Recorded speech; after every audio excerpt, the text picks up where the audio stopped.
As we celebrate Women's History Month, we recognize that it isn't just about looking back, it's really about the stories that shape the present and tell us about the future.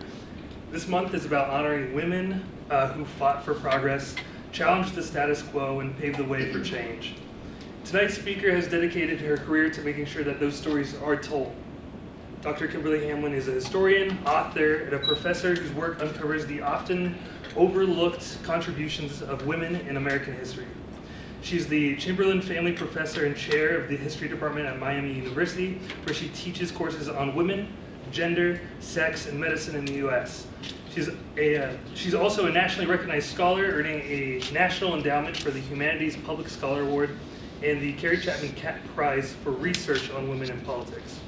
Her latest book, Free Thinker, Sex, Suffrage, and the Extraordinary Life of Helen Hamilton Gardner, tells the story of a woman who is challenged, whose challenged expectations redefined what leadership could look like for women, and helped secure the 19th Amendment, ensuring voting rights for millions.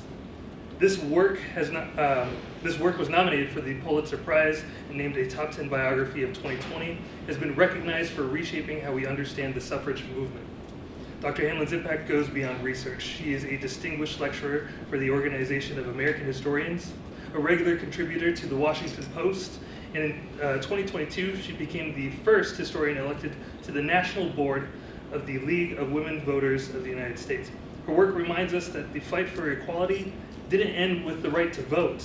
It's an ongoing story, and we're all a part of it. So as we continue celebrating Women's History Month and reflect on women who made history, I'm honored to introduce someone who is making sure that those stories are told. Please join me in welcoming Dr. Kimberly Hamlin.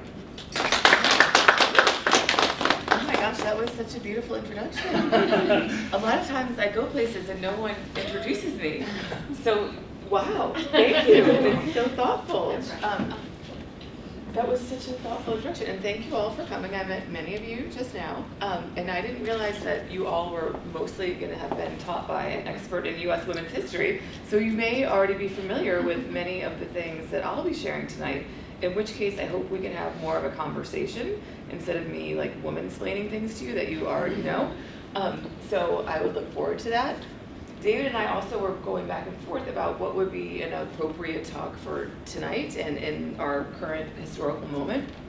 A lot of times when I do talks like this in March, I talk about my own research, but now it's which I'm happy to do, and you can ask questions that I'll probably go deep on my one slide about her, but this time in history it felt more like we should be talking bigger things.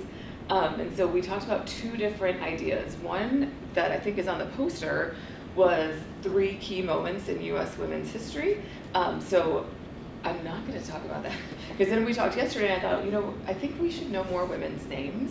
Mm-hmm. And this is a talk I've been giving a lot this month that people have been engaging with. And so I thought, let's know some women's names. But because you saw a poster and you were promised to know what I think are the 3 key moments in U.S. women's history, and then we can debate what you think are the 3 key moments in U.S. women's history. I brought my team.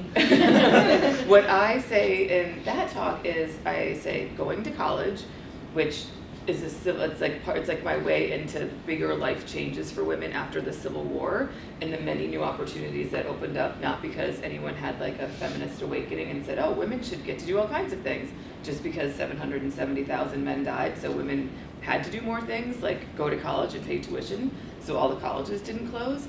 And I use that example too because it gets me to Helen Hamilton Gardner, the woman whose biography I wrote, because a lot, I'm not going to totally spoil it just yet, but a lot of the debates about why women couldn't go to college centered on their bodies. That this guy, Edward Clarke, was a really popular writer. He was, oh, you already studied Edward Clarke? I've got nothing for you guys. Did you read his? I've read your book. Oh, I enjoy very much. Okay. But talked about Edward Clarke and is it William Hammond, the brain guy that she debates? Yes. Yeah. So we talked some about like what is the anxiety about women going Yes. to college, and oh my God, all of the blood will go from Yes. here to here. Exactly. You can't go to college and have your period at the same time, or else you will become infertile and a third gender will evolve. So, true stories, I know. So that was the leading argument. So anyway, that was my first example. And the second example I would say is my second key moment was white women getting the vote in 1920 to talk about the history of the women's rights movement and how limited it is to white women and why it really wasn't a reality for women of color until the 1965 Voting Rights Act, which has subsequently been eviscerated by the Supreme Court. The third third event in that talk is the birth control pill. I would say that the third biggest key event in women's history in the US is the FDA approval of the birth control, which is one way into larger changes in marriage for women and what it meant for women's careers and larger lives to be able to control their reproductive futures. So that's that talk in a nutshell. What would you say are your three key events in US women's history? I know we're only midway through. What are we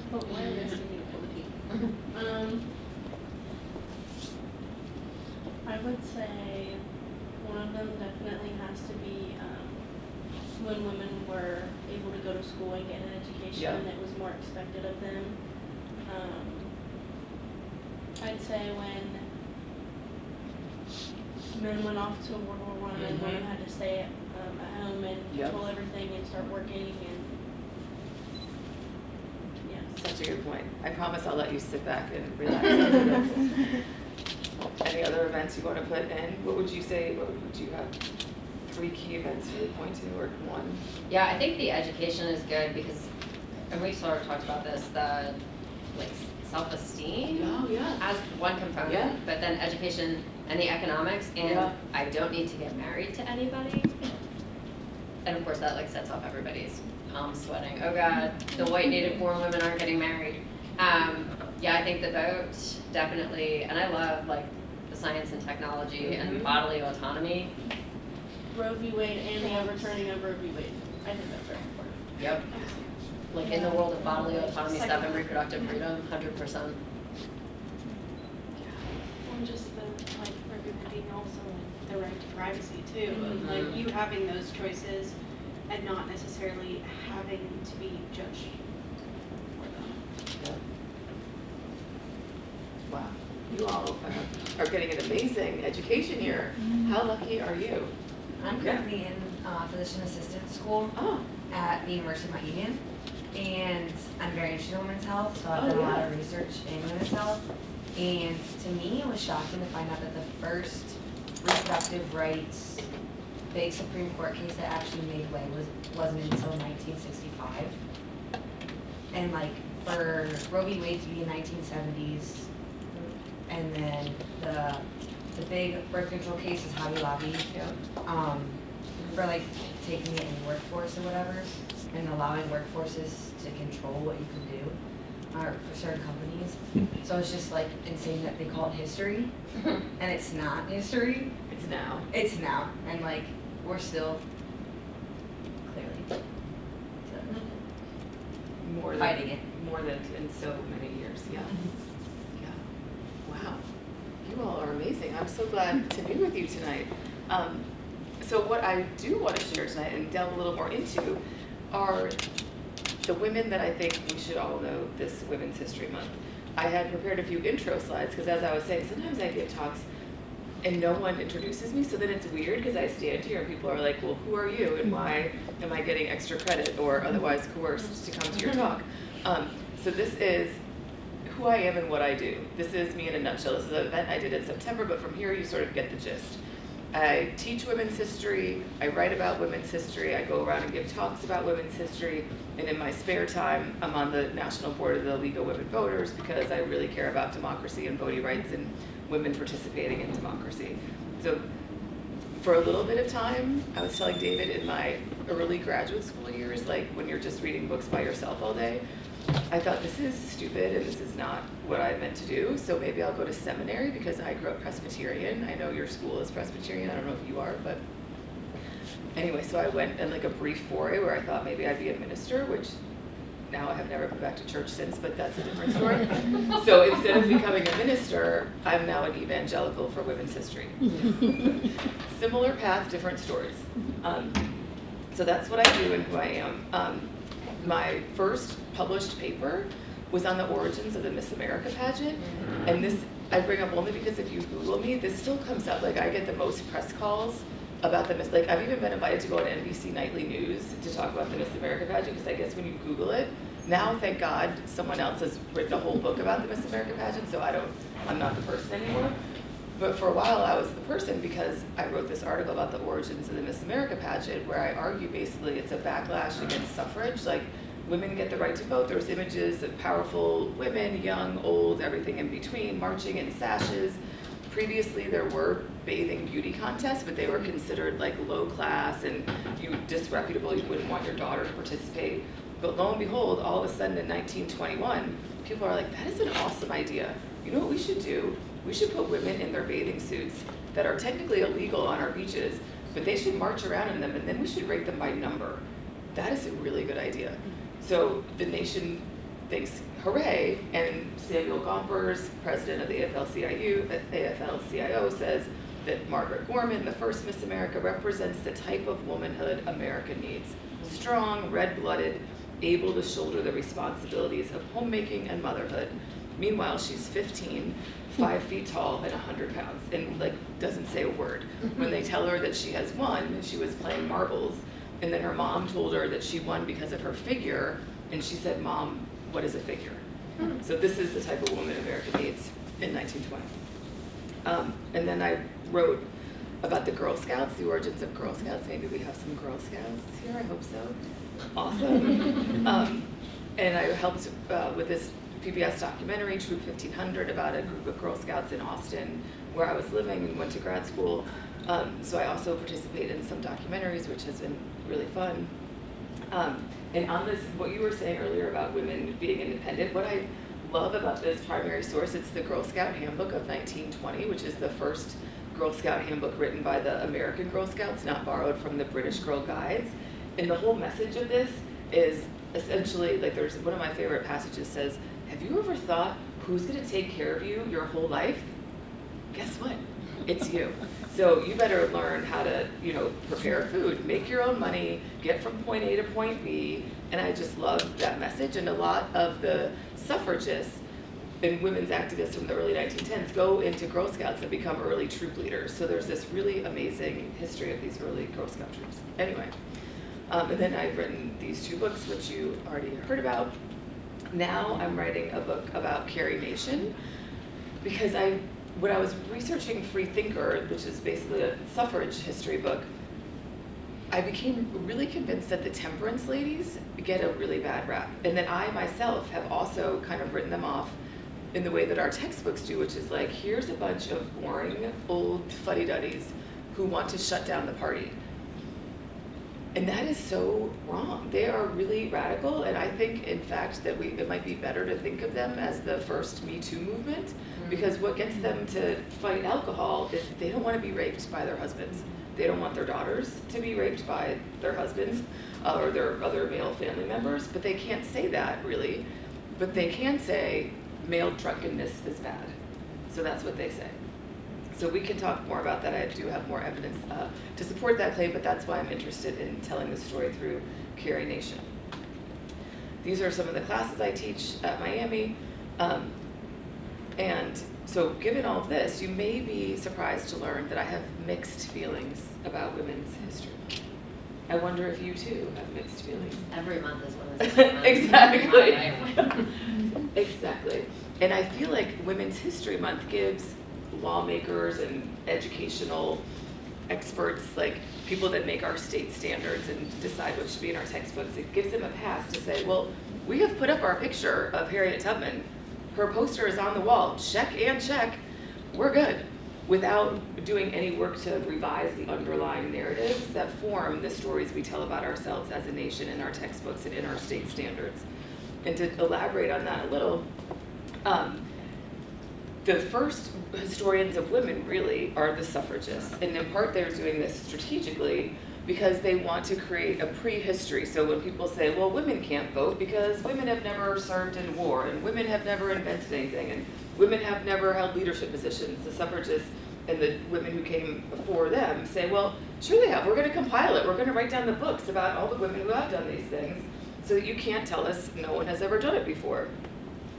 And also the suffragists are really strategic about thinking about these stories about our national past in particular. So this example it's from the History of Women's Suffrage, the 5-volume, completely biased History of Women's Suffrage that NAWSA, the National American Women's Suffrage Association, put together. And they found, and then one of the examples in this is that in 1909, NAWSA forms a committee to study the nation's history and civics textbooks. They say, ladies, go out, survey all your local school boards, get the textbooks, and report how are women reflected in these textbooks. And fun fact for my Ohio people, the woman who gives this report is Mrs. Steinem of Toledo, Gloria Steinem's grandmother.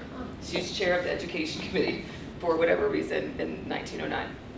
So at the 1909 convention, the committee reports that the impression conveyed by our nation's textbooks is that the world has been made by men and for men, and the ideals they are putting forth are colored by masculine thought. They do not show the slightest appreciation for women. So in part, they endeavor to change this by creating archives of the suffrage movement. That's how we get the Schlesinger Library at Radcliffe. Maudwood Park, the suffragist, compiles the papers, and they also start sending out the History of Women's Suffrage to the nation's public libraries and schools, and it tends to shore up and try to change this narrative, more or less unsuccessfully. Fast forward to 2017, when the National Women's History Museum, the folks trying to put together a women's history museum on the Mall, commissioned another report. So I know 2017 seems like a long time ago. It was before the pandemic. It's in the before times. But it's the most recent study like this that I know of, where they survey the nation's textbooks and also the state standards. And what do you think that they found has changed since 1909? Not much. So the conclusion, the sort of one-line conclusion is we found that women's topics are often an addendum to the main storyline, right? We still get a sidebar and a picture and a poster of Harriet Tubman, who is amazing and should be learned by all, but all year long, not just in March. So that's their conclusion. And then to delve a little deeper, they found that the standards overwhelmingly emphasize women and their domestic roles. A little bit in, women's rights, that's a big chunk. A little bit in other reforms, and 2% in the workforce. Nothing to do with STEM, nothing to do with inventing anything, nothing to do with the military. Even more disturbing, the study found that there was 178 total women mentioned in every single state standard, but of those, there were just 15 mentioned more than 10 times. So that means like across America, there's a core 15-ish women who are kind of rise to the fore. Of those, they're predominantly white, and 0.0 are Asian American. So a skewed 15. Who are the 15 that rise to the fore? I should have asked you to guess. So this is the first 8 of the 15. All well and good, and the 7 of the remaining 7. So these are the 15 that come up the most often. So we will not be speaking about the 15 tonight. We'll be speaking about some of the many hundreds of women who are not on the 15. So I made a top 10 list because I feel like people like top 10 lists. And this is my idiosyncratic list. I'm sure we could debate the whole rest of the week, like who you would put on your top 10 list. But I picked them also sort of strategically based on some of the things I've been thinking about in the past few months. So my number 1, Judith Sargent Murray, author of many essays, and her most famous on the equality of the sexes. Maybe you all read it in your women's history class. And what I want to emphasize about Judith Sargent Murray is I think she forces us to think about what did the American Revolution mean to women? So when we talk about the American Revolution as we approach America at 250 in 2026, get ready. I know you guys are excited. There's going to be a lot of festivities around America at 250. We might think, what did this mean for women? Well, in my women's history class, I take an informal poll, and I frame it more around the Enlightenment, and I say, do you think that American women's lives were better before the American Revolution or after? And here I mean free white women, basically.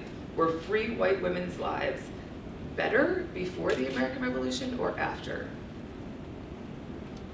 Anybody want to hazard a guess?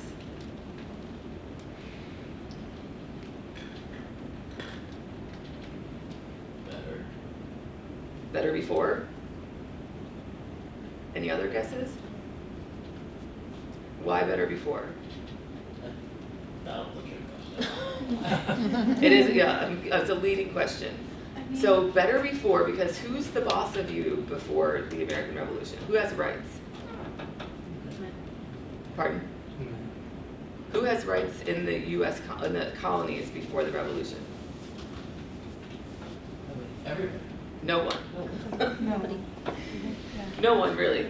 The king is in charge. There's, a system of colonial governors, but in this sort of monarchical system, elite women have some limited access to power. After the revolution, all women are under all men. It's a different framework, but nevertheless, women are inspired by the rhetoric of the Enlightenment, by the rhetoric of natural rights. So women hear these exciting, revolutionary texts, and they think, well, where are my natural rights? Have not I been endowed by the Creator with reason? Aren't I too entitled to natural rights and the pursuit of happiness and life and liberty? So in the historical record, there's dozens, hundreds probably, of women saying these things. Among them is Judith Sargent Murray. And this treatise that she writes on the equality of the sexes, she's arguing not just for women's equality, but especially women's intellectual equality. And this is a really bold claim, because to have natural rights according to this Enlightenment framework, you need to have a reason. So in my women's history class, we look at the Galenic model of sex difference. Where's my PA? There, okay. So before the Enlightenment, the model of sex difference that people relied on was from Galen, a much longer time ago physician, and he argued that men and women were essentially the same.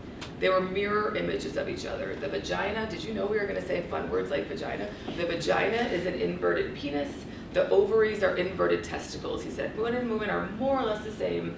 Women are just a little bit inferior because they lack the heat necessary to push their penises outside their bodies.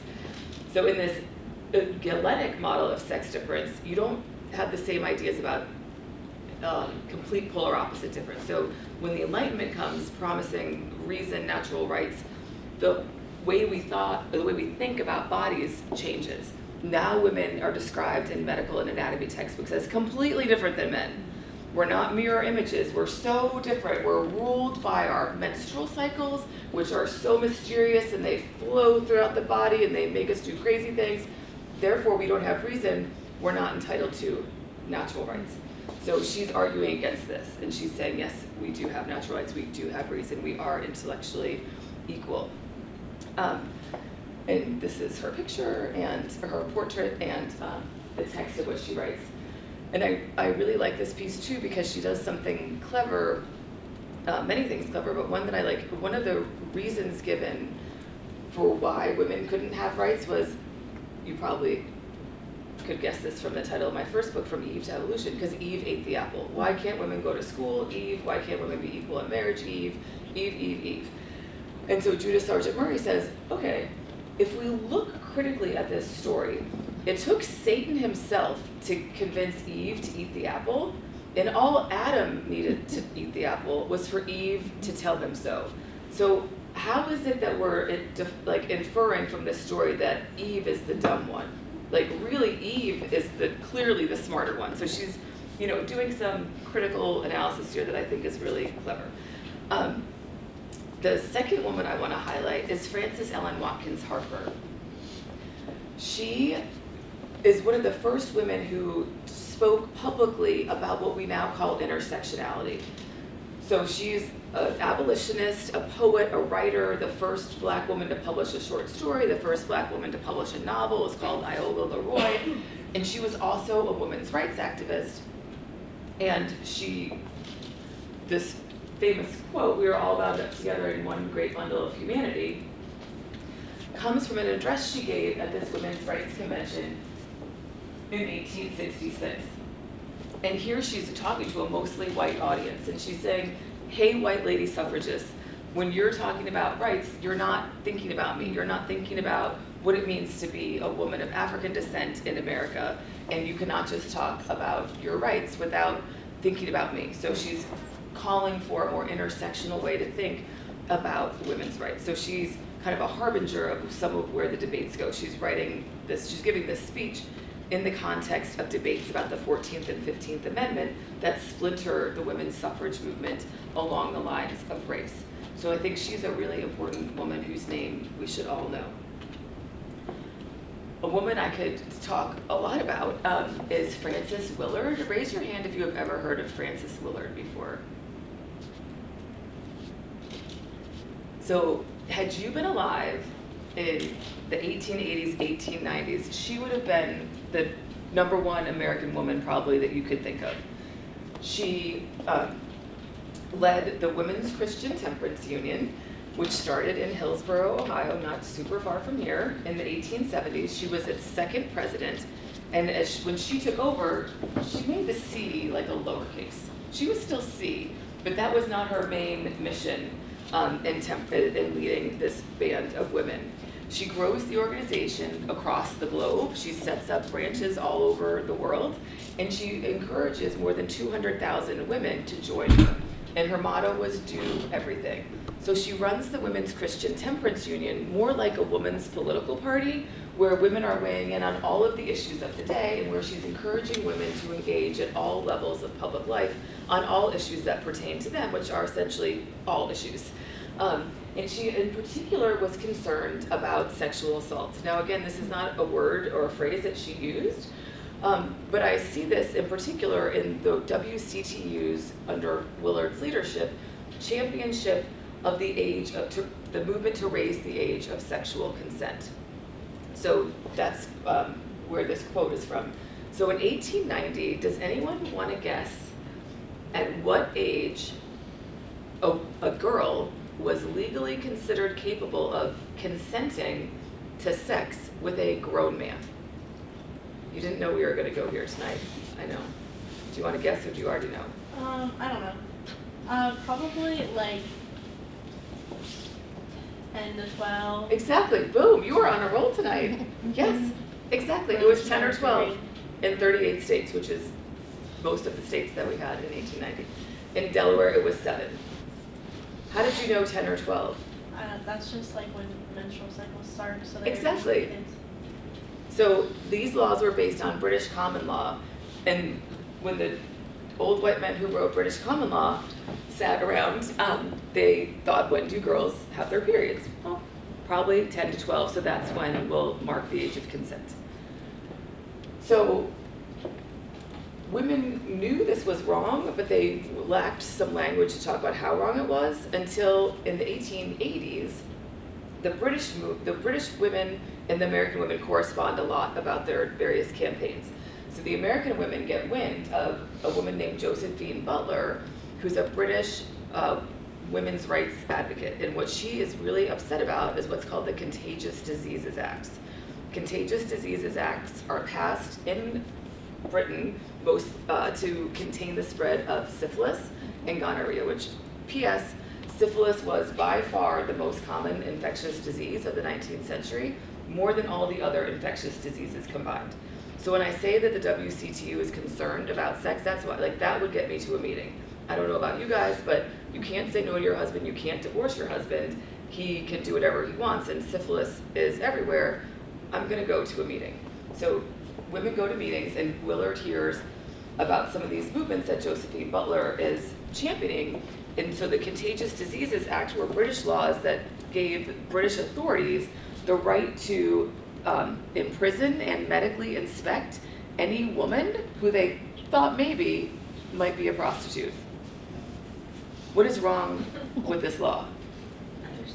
Everything. Who is a prostitute? And once you get forcibly medically screened, God forbid you actually have an STI, then you get stuck in this military hospital / prison until you are cured, which, P.S., there's no cure because we're like 50 years out from antibiotics.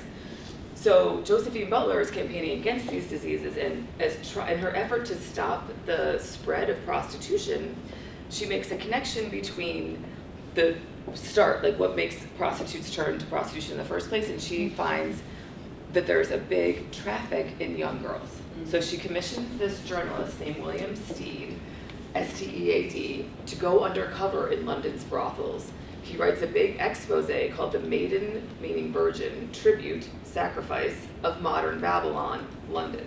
He publishes this big expose about what he finds in London's brothels, which is London's leading citizens, barristers, fathers, sons, uncles, paying top dollar to deflower 12-year-old virgins. Publishes the expose, succeeds in getting the British Contagious Diseases Act minimized, and as part of that legislation, Parliament raises the age of consent to 16. American reformers hear this and think, oh, we're going to do that too. So Frances Willard takes this on as a WCTU priority. What does it have to do with alcohol? Most of these things happen in bars, saloons, or after men have been to bars and saloons. So at first, the 200,000 ladies of the WCTU think, oh, well, our British colleagues did this in like a year. We'll just let the men know that this is going on. They probably don't know. Most of the 200,000 Women's Christian Temperance Union ladies were not suffragists. Willard was. Willard always thought it should be part of the WCTU mission, but many of her members were like, that's a bridge too far. My husband votes for me. My father votes for me, and my son votes for me. They have my best interest at heart, they thought. So they go knock on the doors and they say, well, hello, husbands, sons, and fathers. Did you guys know that the age of consent in New York is 12, and maybe we should raise it? And what they were greeted with is what you already know: laughs, jeers, it being just stonewalled and ignored. So this movement is what turns these 200,000 temperance women into suffragists. They see that the lie of the husband vote. The husbands are not voting with the best interests of women. And they see how hard it is to make a change. The only states that raised the age of consent for girls in the 1890s all the way to 16 or 18, which was their goal, are Colorado, Wyoming, and Kansas. What do Colorado, do you want to go for 3 in a row? What do Colorado, Wyoming, and Kansas have in common in the 1890s? Anybody? Saloons. Do what? Saloons, brothels. Yes, women can vote. Women have at least partial suffrage in those 3 states, and those are the only 3 states in which these reforms pass. So now the women are like, ding, ding, ding. I think that we actually do need the vote. So Frances Willard is obviously in my top 10. She helps lead these efforts. I learned about all of this in my research on Helen Hamilton Gardner, who too was actively involved in the efforts to raise the age of consent. She was neither a Christian nor a temperance advocate, but she was a fierce fighter of the sexual double standard. So that's what brought her in these to make sort of strange bedfellows with the WCTU. I first met Helen Hamilton Gardner when I was working on my first book about how women use science for feminist purposes. And she stood out to me because she took on the guy Hammond that you all read about in his claims that women couldn't go to college because their brains were inferior to men's in 19 distinct ways. And she was like, I'm no scientist, but that seems wrong. And so she wrote against him in the pages of Popular Science Monthly, and I was like, who is this badass woman who thinks I'm going to take on one of our nation's leading scientists, the founding president of, the American Neurological Association and the Surgeon General during the Civil War, and fight back? And she did. And as part of her effort to do this, she tried to secure the brains of her women's rights colleagues, including her bestie, Elizabeth Cady Stanton. Stanton's children said, that is insane, and so Stanton agreed to do this. She signed her form and said, sure, you can take my brain, but her kids were like, no way. So when Helen Hamilton Gardner died, she went through great lengths to make sure that her brain was removed from her head, transported to Cornell, which had the nation's leading brain collection, and studied. This was national news. This is one of like 5 New York Times front page headlines. Brain willed, brain removed, brain en route, brain arrived, and then finally studied, woman's brain not inferior. And don't worry, It's still on display today at Cornell outside the psychology department, floating in formaldehyde. So that's how I met Helen Hamilton Gardner. But then I soon realized that her brain donation was like the least interesting thing about her. And I really got involved in her story when I learned about her scandalous youth. So when she was in her early 20s, she was a school teacher in Ohio. She became the principal, the youngest principal in Ohio. She was a principal at a school in Sandusky, and she lived, if this was my like free thinker talk, I have a picture of the boarding house where she lived, the Widow Melville's house. So she boards at the Widow Melville's house with, unfortunately for her, the brother of the guy who runs the Sandusky Daily Register. So there's like a express train from what goes on in Helen Hamilton Gardner's house to the newspaper. So people start wondering, why is the Ohio Commissioner of Public Schools, this guy Charles Smart, why is he constantly in our town? Sandusky's not the capital of Ohio, it's not the biggest town in Ohio, why is this guy constantly here? Well, he's constantly here because he was visiting this young, beautiful school principal, and he told her he was divorced, except for he's totally not divorced. So news of their affair, because she lives with the brother of the guy that runs the paper, soon makes it into the newspapers across the state. They even print her name. Her birth name was Alice Chenoweth. So now she's a fallen woman, and everybody knows about it. She's run out of town, she loses her job, she's humiliated. What happens to Charles Smart? 0.0. So this is like this plot of most 19th century novels. The sad tale of the fallen woman who then dies a horrible death or becomes a prostitute. But something inside, soon to be Helen Hamilton Gardner, is like, not today. So instead, she regroups, she starts reading, she's asking questions like, why does this guy get off scot-free while I'm run out of town? What did I do wrong? She moves to New York City and she changes her name to Helen Hamilton Gardner. She doesn't tell anyone about this like scandalous past, and because it was before Google, you could do this. You could move to a new town and change your name and distance yourself from your scandal. So she first reinvents herself as a free thought lecturer and speaker. She soon becomes one of the most sought after speakers of the 19th century. She has many more escapades that we could talk about later. And then she moves to DC in the 1910s, and she moves right next door to the Speaker of the House, this guy named Champ Clark. And she's beautiful and charming. This is her early DC look. And so she soon becomes the suffragist lead negotiator to Congress. She helps shepherd the 19th Amendment through Congress. She gets Woodrow Wilson on board and to champion the amendment. And then she ends up becoming appointed the highest ranking woman in federal government. She's appointed a U.S. Civil Service Commissioner, which is just one rank below cabinet. So she has this remarkable story of secret fallen woman, reinvention, national symbol of what it means for women to finally be white women, to finally be full citizens. So I could talk about her all day, but she's number 4 on my list. Now, at Miami, where I teach, many people like you are very interested in business. So I wanted to put some businessy women in my list. The ones I met I know are not as, but where I am from, we are very businessy. So the first female and the first black millionaire is Madam C.J. Walker. Is she a name? I see many nodding heads. She's a name that is familiar to some through her creation of Madam Walker's wonderful hair grower.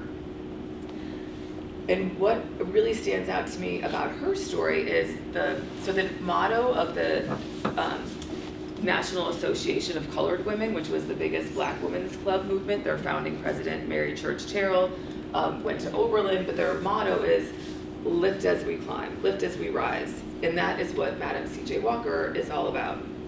So she's born Sarah Breedlove in 1867 to formerly enslaved parents who are now sharecroppers. And she has a hard scrabble. She's orphaned, she's a young mom, she's widowed, a hard scrabble many years.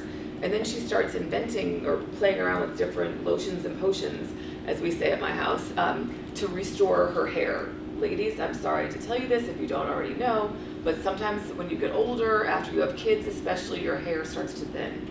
Sorry if you didn't already know this. So Madam C.J. Walker invents her wonderful hair grower, And she starts this business with $1.25.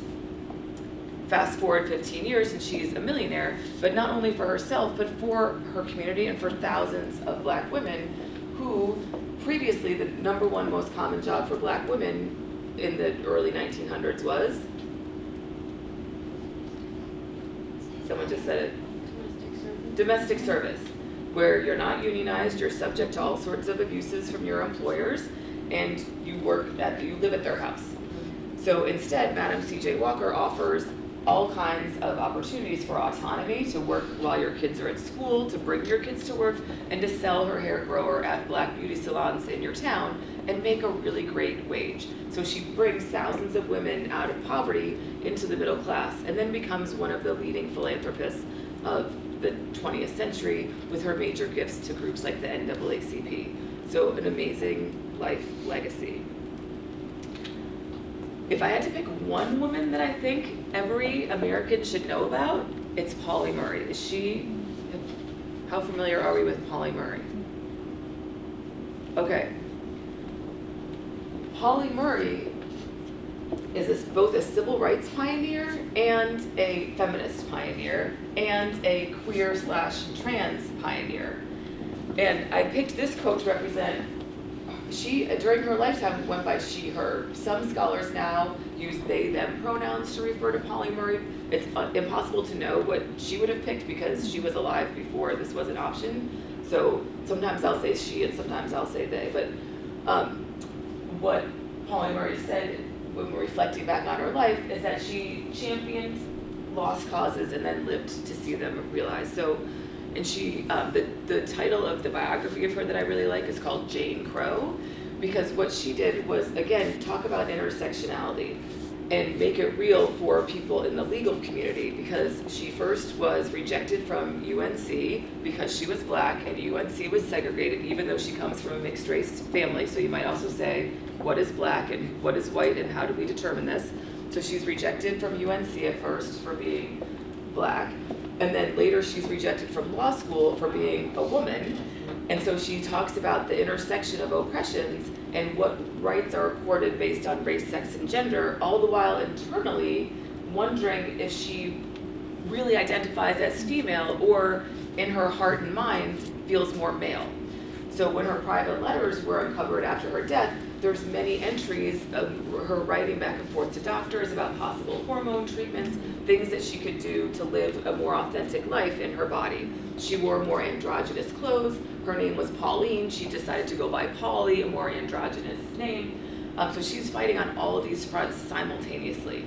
Now, legally, her two biggest contributions, which I shouldn't even say two because they're so monumental, but a paper that she wrote while in law school at Howard came to the attention of her professor and then also Thurgood Marshall on the Supreme Court. And what she argued in this law school paper was that separate was not equal. So she writes the legal foundation for what the Supreme Court uses years later in its historic decision, Brown v. Board of Education. And she's relying on her interpretation of the 14th Amendment.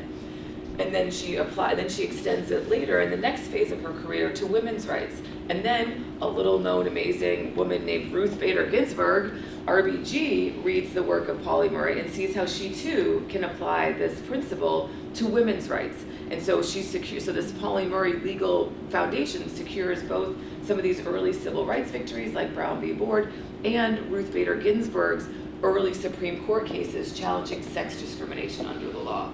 So she lives a remarkable life and contributes to so many causes. She also becomes the first Black Episcopalian minister. I mean, we could spend a whole class. And this, while she was working for the church that she belonged to didn't want to keep discriminating, so they commissioned her. They said, well, can you write us a book about state-based, segregation laws so we can see like where and when and how we can comply and where we don't have to? So she writes this huge treatise. It's like this long, I forget how many pages, more than 500, called States, Laws on Race and Color. And this becomes, according to the NAACP, the Bible of the civil rights movement. They rely on this time and time again as they're building their cases. So Pauli Murray would probably be, she's number 6 on my chronological list, but probably number 1 on my most important list. Another businesswoman that I love to talk about, and I see you all are smiling, you've already studied Brownie Wise. What I love about Brownie Wise, the woman who brought Tupperware to the home party, is how subversive she is. So Brownie Wise, single mom, trying to get by in the 1950s when, we're told women are so happy in their suburban homes. Not. But that's like the fiction. So she goes to the hardware store and she sees this really cool new food storage system. And she's like, oh, I could sell that. Meanwhile, Earl Tupper, this like floundering inventor who invented Tupperware, cannot sell it at all. So she calls him and she says, I know what to do with your Tupperware. I'm gonna start having home parties for these super bored, lonely housewives to go to during the day. And then what she does is she creates a huge business, career success. She becomes the first woman on the cover of Business Week magazine in 1954. And she brings, kind of like Madam C.J. Walker, she brings all these other women along with her, creating career paths for women who might not have imagined that as a possibility for themselves. So thousands of women become Tupperware sales agents. Many of their husbands end up quitting their jobs to support the women, all under this like fiction of female domesticity, when really it's about female business growth and female economic growth. So I think she is a really interesting woman to think about, and especially during times we might want to think subversively. Another woman I wanted to put on my list is Dolores Huerta. Most of my women are no longer living. She is still living, and she is the co-founder of the United Farm Workers Union, lifelong civil rights activist and leader, and the woman who coined the phrase, yes we can, or as she said it in Spanish originally, si se puede. Cesar Chavez, her co-founder of the United Farm Workers Union, for a long time got credit for this. I don't know that it was his fault, but that's how it was written down when really she came up with it. So later in life, she was kind of duly credited with this. Barack Obama had her at the White House because, of course, that was his campaign slogan, and he gave her the Medal of Freedom for her life of advocacy on behalf of farm laborers, agricultural workers, and Hispanic Americans. So she is another tops on my list. Possibly my number 2, right after Pauline Murray, I would say, is Patsy Mink. And in part because when we looked at that pie chart graph showing there's no Asian American women in any of our textbooks, I can't believe no textbooks or states have us learn about Patsy Mink. Patsy Takemoto Mink from Hawaii, the first woman of color elected to Congress, and the author of Title IX. So raise your hand if you played sports as a female identifying person. As a female identifying person playing sports or going to college or going to graduate school or law school or medical school, the college I went to only accepted women when Title IX became law. We all owe Patsy Mink an enormous debt of gratitude for authoring Title IX after having experienced all sorts of discrimination in her own life. And she's also one of the women now on our quarters. And a fun fact about her quarter, at least for me, is one of my former students, Chelsea Kozad, went on to get an internship at the Smithsonian for because of her story project, and she wrote the script that accompanies Patsy Mink's quarter. So I love to talk about Chelsea and give her a shout out for Patsy. And now, because we are living in the year of our Lord 2025, we have to talk about Phyllis Schlafly, a woman responsible more than many other women for the world that we live in today. Phyllis Schlafly is, I don't want to say single-handedly, I don't want to give her too much credit, but she does an amazing job of stopping the Equal Rights Amendment from passing when it was this close to ratification in the 1970s and 1980s. And Phyllis Schlafly founded a group called Stop ERA, which stands for Stop Taking Our Privileges. Who is us? White women. What are our privileges? The right to stay at home and not work and be taken care of by our husbands. We might talk about some of the presumptions underlying her logic about husbands in marriage and who has nice husbands and who doesn't, but this argument is very persuasive in stopping the Equal Rights Amendment from passing and in really shaping a lot of our political discussions since the 1980s about women's rights and about marriage. And as a final parting gift before she died in 2016, she also helped Donald Trump secure the Republican nomination. She championed his candidacy and introduced him to all of her friends and colleagues in the evangelical and Christian movement. So that was like one of her last efforts before she died. And as we're living in a world where we're talking about the ERA a lot more and talking about what this means for women, I thought we should think about Phyllis Schlafly and her legacy and how we got to where we are today. A bonus, couple of slides. I want to suggest that even the women who are on the top 15 of women that we learn about, even those women often get shortchanged and misunderstood. So the two women I think about here most often are Pocahontas.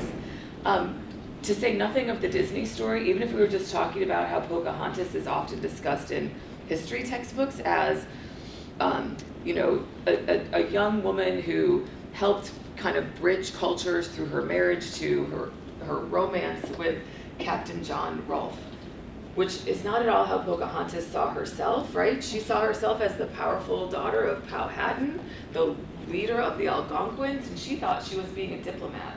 She did not think she was falling in love and sacrificing herself for her love of the white man. She thought she was doing right by her people. And so I often show and think about the portrait of the baptism of Pocahontas, which is in one of the few portraits of women in our nation's capital, and what messages that sends about us and our country, the role of women, our relationship with Native Americans. So I would love for us to have a fuller, richer understanding of Pocahontas. And I would love for us to have a fuller, richer understanding of Rosa Parks, probably right up there with Harriet Tubman as the most often the number one and number two women whose names we do know. But what we know about Rosa Parks is so limited compared to the real fullness and complexity of her life. And so what I would love for us to all know is that Rosa Parks started her life of activism, or really became a leader in the NAACP through her championship of the case of Reese Taylor, who was a young black mom walking home from church one night, who was then stopped and gang raped by 6 white men who were never indicted. But what made her case unique was not this horrific crime, which sadly was not uncommon, but that she pressed charges. And so the NAACP in Alabama got wind of it, and they sent a young investigator named Rosa Parks to Abbeville, Alabama, to help lead the NAACP support of Reese Taylor and her family. So this is really where Rosa Parks earns her marks, as an early activist in training, and what sets her on this lifelong course. So I would love for us all to know this fuller story that connects Rosa Parks to the long history of black women's fight for bodily autonomy, for showing us the links between bodily autonomy and political autonomy, linking us back also to Ida B. Wells. And finally, I just want us to think about, as a nation, whose stories do we remember and whose names do we learn? Not that many women's names is my point. And I want us to imagine what it would be like if our nation's buildings, our streets, our parks, our monuments were named for women. One of my favorite things, and if you come visit me in my office, you'll see I have this frame by my desk, is this City of Women map that the writer Rebecca Solnit had commissioned by a cartographer to redo the New York City subway map as if all the stops were named for women, and not just any women, but the women who lived there. So just imagine what your life would be like, and what would you think is possible for yourself and for other women if part of your regular life was saying things like, oh, okay, well, I'm gonna get on at Betty Shabazz, and then I'm gonna meet you at Audre Lorde. What would that be like? What would our nation be like? What would be possible for women? What kinds of conversations would we have if that was our world? And I hope that it will be so, because I think that the stories we tell about our past shape what we think is possible for ourselves and for the future. Thank you all so much. I would love to have any questions. I don't know how much time you have or how long you want to stay, but if you want to discuss anything, object to anything, ask any questions, I'm here for it. Thank you.